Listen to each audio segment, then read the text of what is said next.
Razgovaraj o onome što zanima ljude. 14. i 15. odlomak. Pitanje.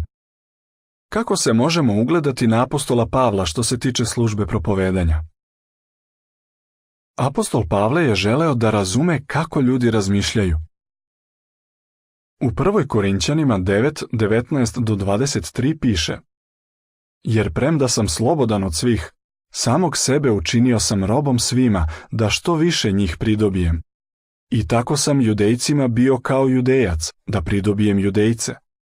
Onima pod zakonom bio sam kao pod zakonom, premda ja nisam pod zakonom, da pridobijem one pod zakonom.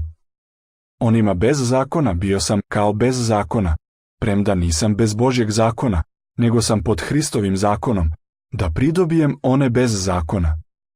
Slabima sam bio slab, da pridobijem slabe.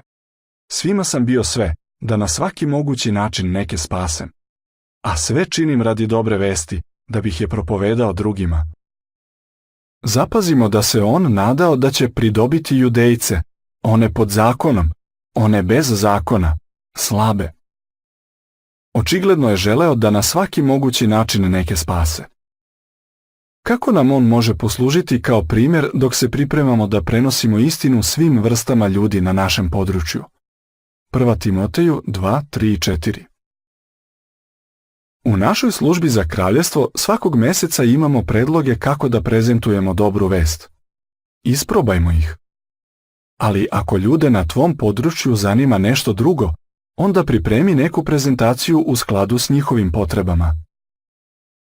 Razmisli o tome kako žive ljudi na tvom području i šta ih najviše zanima.